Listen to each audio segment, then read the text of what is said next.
Hello hello, good morning, सुप्रभात, जय जनेन्द्र, नमस्कार, प्रणाम, सत श्री अकाल, आदाब, वड़क्कम। मैं हूँ जागृति और आप सभी का बहुत बहुत स्वागत है।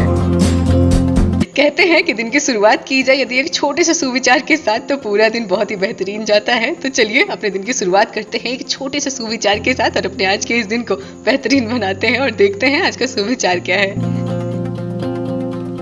दोस्तों, बड़ी ही पुरानी कहावत है, हम सभी ने सुनी भी होगी। मम्मी बताती हैं कि नाना जी हर सुबह मम्मी और मौसी को यही कहते हुए उठाया करते थे कि जो सोवत है वो खोवत है, जो जागत है सो पावत है। दोस्तों, जब भी हम कुछ पाने या करने की ठानते हैं तो सबसे पहले हमें किसी और से नहीं बल्कि अपने अंदर की कमियों से, अपने आप से जंग लड़नी होती है। बार बार खुद को चोट देनी होती है। संघर्ष के मैदान में खुद को मजबूती के साथ बिना रुके खड़ा रखना पड़ता है। अपने आप से हर रोज जंग लड़नी पड़ती है। जंग अनुशासित रहने की, जंग अविराम रूप से चलते रहने की, जंग अपने आप को जब भी मन ना लगे ना फिर भी लगाए रखने की, जंग उन तमाम छोटी छोटी बीच में आती खुशियों को नज़रअंदाज करने की, जंग जब सभी अपनी खुशियों का जश्न मना रहे हैं उस समय भी अपने आप को लोहे की तरह तपाने की, जब दूसरे सो रहे हों उस वक्त जागने की जंग, अपने खुद के बनाए हुए आरामदायक घेरे से खुद को बाहर निकालने की जंग, जंग रास्ते में आती हर भटकाव को त्याग करने की, जंग आसपास की परिस्थिति चाहे जैसी भी हो हमारे साथ या विपरीत अपने कठिन समय में भी खुद को संभालते हुए अपने सपने की ओर आगे बढ़ते रहने की। और भी ना जाने कितने जंग हमें लड़ने होते हैं हर रोज, कितनी ही त्याग अथक परिश्रम करनी होती है अपने आप को सफलता के उस ऊंचे शिखर पर पहुंचाने के लिए, अपने सपने को सिर्फ सपने में ही नहीं बल्कि हकीकत में जीने के लिए। जिसने भी इतने जंग, इतनी परिश्रम, इतनी त्याग आज कर ली ना, आज वो कर लिया जो ज्यादातर लोग नहीं कर पाते, ना ही कर रहे हैं, तो वो तमाम भीड़ से अलग हो गया, वो निखर गया, आगे निकल गया, सफलता का स्वाद चख लिया। क्योंकि जब भी हम अपने आप से जंग लड़ना शुरू कर देते हैं ना, अपनी कमजोरियों पर काम करना शुरू कर देते हैं, उसी दिन से, उसी क्षण से सफलता की सीढ़ी भी चढ़ना शुरू कर देते हैं। तो चलिए बस इसी पॉजिटिव थॉट के साथ आज के दिन की शुरुआत करते हैं।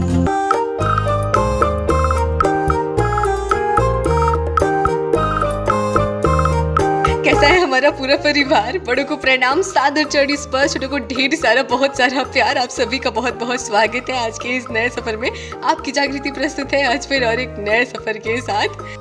तो सुबह सुबह का हो रहा है समय, हो चुकी है हमारे सुबह की शुरुआत सब्जी की कटाई और रगड़ रगड़ की धुलाई करने के साथ।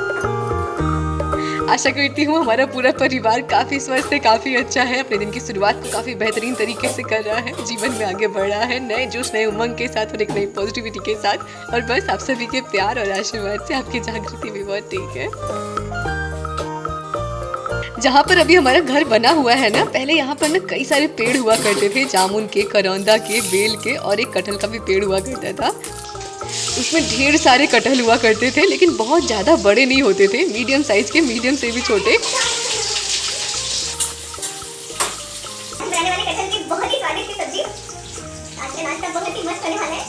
बिल्कुल छोटे छोटे उसमें कटहल हुआ करते थे और बिल्कुल द्वार पर था वो पेड़, तो जब भी मन करता था जाके कटहल तोड़ आते थे और क्या स्वादिष्ट सब्जी बनती थी वैसे कटहल की। बिल्कुल छोटे छोटे कटहल की ना इतनी टेस्टी सब्जी बनती थी कि मुंह से नहीं छूटती थी। तो फिलहाल कल पापा खेत से लाए थे हमारे कटहल। हमारे खेत में भी एक कटहल का पेड़ है, वहाँ से पापा लाए थे, लेकिन वो जो कटहल होता है ना थोड़ा बड़ा बड़ा होता है। तो कटहल अभी हमने सारा काट दिया है और एक तरफ कढ़ाई में हमने तेल डाल करके ना कटहल को छानना भी शुरू कर दिया है। तो एक तरफ हमारी कटहल भी छन रही है और यहाँ पर आज हमें मटके का अपने पानी बदलना था, तो बस वही पानी यहाँ बदल रहे हैं। जब भी हमें मटके का पानी बदलना होता है ना, तब सेंधा नमक डाल करके थोड़ा सा मटके को अच्छे से धो लेते हैं ना, तो फिर जो मटके का पानी है ना वो बहुत ठंडा रहता है लंबे समय तक। तो अभी पानी से पहले हमने मटके को अच्छे से धो लिया है चारों तरफ से और थोड़ा सा 1 से 1.5 चम्मच सेंधा नमक डाल करके ना मटके को ऐसे ही छोड़ दिया है। 10 मिनट के बाद अभी हम फिर से मटके को बढ़िया से खंगालेंगे। और अभी यहाँ पर हम चल रहे थे मसाला पीसने के लिए और मसाला कुछ ज़्यादा ही लग रहा है मिक्सी जार में भर गया था। पूरा मसाला पीसने चले थे, पूरा छटक गया था, आसपास के सारे डिब्बे पर पूरा मसाला गिर गया था। जब हम लोग कच्चे वाले घर में रहा करते थे ना, तो बड़ी मम्मी मटके के नीचे बालू या रेत रख दिया करती थी और मिट्टी का जमीन हुआ करता था, तो पानी बहुत ठंडा रहता था मटके का। वैसे तो मटका जैसे ही खाली हो वैसे यदि हम भरते जाए तो पानी हमेशा ही ठंडा रहता है, लेकिन यदि मटके के नीचे रेत रख दे, नमक से धो ले, तो पानी और भी ज़्यादा ठंडा होने लगता है। हर बार तो रेत ही रखते थे मटके के नीचे, लेकिन इस बार रेत मिल ही नहीं रही थी घर पे, तो हमने सिर्फ नमक से ही धो करके अभी नमक को डाल करके मटके में रख दिया है थोड़ी देर के लिए। और मटके को अभी 10 मिनट बाद ही हमें धुलना है। तो तब तक यहाँ पर हम आ चुके हैं अपनी सब्जी छौंकने के लिए कटहल की। सब्जी में तड़का लगाने के लिए हमने ले लिए यहाँ पे 2 करी पत्ते, नहीं तेज पत्ते, और 3 से 4 ले लिए लौंग। वैसे कुछ खड़े मसाले ना हमने पीस लिए थे। ऐसे खड़े जब हम तड़के लगाते हैं ना मसालों का तो वो मुंह में आता है तो अच्छा नहीं लगता है उतना, इसीलिए हमने पीस लिए खड़े मसाले। लहसुन, प्याज, टमाटर, लाल मिर्चा भी हमने साथ ही साथ पीस लिया था। सरसों का तेल डाल दिया, जीरा, तेज पत्ते और लौंग का तड़का लगा दिया और बस डाल दिया अभी अपना मसाला पकने के लिए। ऊपर से हमने धनिया पाउडर, थोड़ा सा गरम मसाला पाउडर भी अभी डाल दिया है, नमक हल्दी भी डाल दिया है, थोड़ा सा लाल मिर्च पाउडर और डेगी मिर्च पाउडर। ढक्कन लगा दिया है कुकर का मसाले को धीमी आंच पर पकने के लिए और 10 मिनट हो भी चुके थे तो अभी हम आ चुके अपने मटके को फिर से अच्छे से खंगालने के लिए। बस हमें अपने मटके को लंबे समय तक के लिए खाली नहीं रहने देना है। जैसे ही खाली हो थोड़ा सा पानी भरते जाना है। ऐसे हमारा पानी हमेशा ठंडा रहता है मटके का। तो अभी पानी हमने भर के रख दिया है अपने मटके में और अभी यहाँ पर हम आटा चालने चल रहे हैं। आज हमने नाश्ते में धोती बनाने वाले हैं। गर्मा गर्म धोती कटहल की सब्जी के साथ बहुत ही मज़ेदार लगने वाली है। तो बस यहाँ पर हम चल रहे हैं आटा लगाने के लिए। आटा लगा के हमने ढक दिया है और यहाँ पर मसाला अभी हमारा पक ही रहा है। तो चलिए चलते हैं आम छीलने के लिए, क्योंकि आज हम बनाने वाले हैं इन दोनों चीज़ों के साथ बहुत ही टेस्टी चटपटी खट्टी मीठी आम की चटनी भी। इस खट्टी मीठी आम की चटनी को गुरम्मा भी कहते हैं, लेकिन गुरम्मा में ना हम आटा डालते हैं भून करके ऊपर से, लेकिन ये चटनी जो है ना इसमें हम आटा नहीं डालेंगे, बिना आटा के ही बनाएंगे। बचपन में हमारी आदू बाबा ना चटनी को बहुत मन से खाया करती थी, तो आज हमने सोचा फिर से वही चटनी बनाते हैं आदू के लिए। आप लोग पूछ रहे थे कि आम को किससे छीलते हैं हम लोग, तो सुतही से छीलते हैं आम को। इससे आम बहुत आसानी से छील भी जाता है। तो अभी सारे आम हमने छील लिए हैं और यहाँ पर छोटे छोटे हमने काट दिया है सारे आम को और बस अभी कढ़ाई को भी हमने चढ़ा दिया है तड़का लगाने के लिए अपनी चटनी में।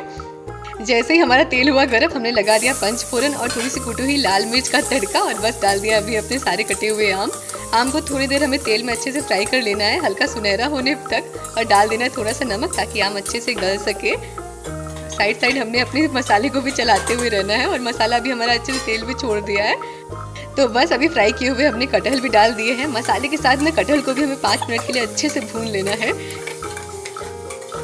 कटहल की सब्जी में मसाला सब्जी की जान होती है। यदि मसाले में तेल और बाकी सारी चीज़ें बिल्कुल सही मात्रा में हो और बहुत अच्छे से पकी हुई हो तो सब्जी बहुत ही लाजवाब बनती है। बाकी कटहल भी हमारे अच्छे से फ्राई हो तो ज़बरदस्त बन जाती है सब्जी। तो यहाँ पर मसाले हमारे हो चुके थे तो हमने पानी डाल दिया और ढक्कन लगा दिया है कुकर। और इधर हमारे आम जो कि हमने ढक्कन लगा के रख दिया था नमक डाल करके थोड़े से गलने के लिए, वो भी थोड़े गल चुके हैं, नरम हो गए हैं। तो हमने बस डाल दिया है अभी गुड़ के स्थान पर हम चीनी भी डाल सकते हैं, लेकिन गुड़ से और ज़्यादा अच्छा बनता है हमारा चटनी। आजकल हर रोज इतने सारे घर पर आम आ जा रहे हैं ना कि हम और मम्मी छिलते छिलते बिल्कुल ऊब जाते हैं। तो अभी एक तरफ हमारी सब्जी हो रही थी, दूसरी तरफ चटनी, तो हमने सोचा थोड़े से आम धो करके धूप में रख देते हैं, सूख जाएंगे तो फिर छील लेंगे। लेकिन जैसे ही हम चले धुलने के लिए कुकर की सीटी ने हमें वापस अपने पास ही बुला लिया। कुकर पहली सीटी दे चुकी थी तो हमने मीडियम कर दिया है। अभी सब्जी को और 2-3 सीटी दिलाएंगे तब जाके हमारी सब्जी अच्छे से पकेगी। चटनी हमारी हो चुकी थी तो चटनी कढ़ाई हमने नीचे उतार दिया है और अभी हम चल रहे सबसे पहले यहाँ रोटी सेकने के लिए। धोती इसके बाद सेकेंगे। पहले रोटी सेक लेते हैं ना तो तवा उतना नहीं जलता है, लेकिन बाद में पराठे सेकने के बाद जब रोटी सेकेंगे तो तवा और ज़्यादा जल जाता है, तो फिर छुड़ाने में बहुत मेहनत करनी होती है। तो पापा के लिए रोटी हमने सेके हैं। बाकी अभी यहाँ पर रोटी हमने सेक लिया है तो अब हम चल रहे हैं अपनी धोती बनाने के लिए। धोती बनाने के लिए हमने 2 छोटी छोटी लोई ले ली है और दोनों के ऊपर हमने थोड़ा थोड़ा तेल लगा दिया है, या घी या सरसों का तेल जो भी हमने लिया है। फिर हमने दोनों को अच्छे से चिपका लेना है और बस अच्छे से बेल लेना है। वैसे धोती और पराठे में कुछ विशेष अंतर नहीं होता है, लेकिन हमारी बड़ी मम्मी कहती है ना कि हम खाने को जिस तरह से बनाते हैं, जिस तरह सब्जियों को काटते हैं, जिस तरह से आकार देते हैं, उनका टेस्ट उसी तरह से बदल भी जाता है।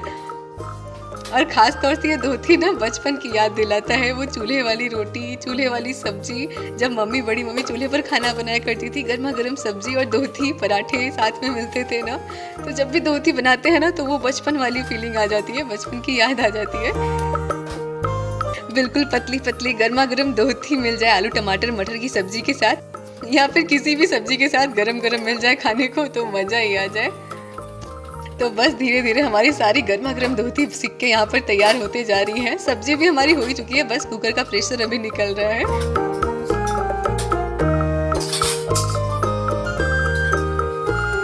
और ये लीजिए हमारी सब्जी भी हो चुकी है। तो चलिए लगाते हैं फटाफट से अपनी थाली और खाते हैं गर्मा गर्म धोती सब्जी और बहुत ही खट्टी मीठी चटपटी अपनी टेस्टी चटनी।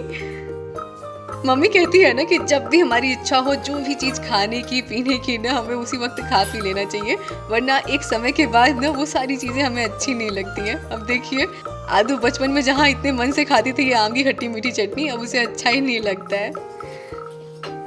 बाकी आज की सब्जी बहुत ही कमाल की बनी थी, सभी को बहुत पसंद आया आज का नाश्ता। तो नाश्ता अभी सभी का हो चुका है और यहाँ पर सारे बर्तन अभी हम धुल देते हैं और बस सारे काम हो चुके हैं अभी हमारे। तो हम और मम्मी बैठ चुके हैं सारे आम लेकर के छीलने के लिए और अभी हो चुकी है शाम। आज शाम को मौसम इतना ज़्यादा अच्छा हो गया ना कि सारा कॉपी किताब लेकर के हम छत पर ही आ गए अपना पढ़ाई करने के लिए। क्या हुआ? इतना अच्छा मौसम है और आदू उदास है। कितना अच्छा मौसम है ना, ऐसा मौसम देख करके इतना अच्छा लगता है। यहाँ मम्मी भी उपस्थित है मौसम का आनंद लेते हुए। Mummy mummy mummy mummy mummy mummy, अच्छी हवा चल रही है ना। और ये देखिए एक मोर उड़ते हुए गया, यहाँ नीम के पेड़ में था। मम्मी अच्छा मौसम है ना, मम्मी बताओ ना। क्यों तुम्हें नहीं पसंद ऐसा मौसम? आदू का ऐसा मौसम डरावना मौसम लगता है। मम्मी मम्मी ये प्लास्टिक में क्या भर रही हो? इतने सारे आम लाके रखे हुए हैं और आज का मौसम तो ऐसा हो गया कि अभी लग रहा है सारे आम आज झड़ जाएंगे। आज फिर से ढेर सारे आम आने वाले हैं। तो चलिए इतने अच्छे मौसम का आनंद भी लेते हैं, चिगड़ लाते हैं, पढ़ाई भी करते हैं साथ ही साथ। और बस इन्हीं कुछ बातों के साथ अपने आज के सफ़र को, आज के वीडियो ब्लॉग को भी यहीं पर समाप्त करते हैं। मिलते हैं अगले वीडियो ब्लॉग में कुछ नई बातों के साथ और एक नए सफ़र के साथ। और देखिए अभी आंधी भी शुरू हो चुकी है। मिलते हैं अगले वीडियो ब्लॉग में, अपना बहुत ख्याल रखिएगा।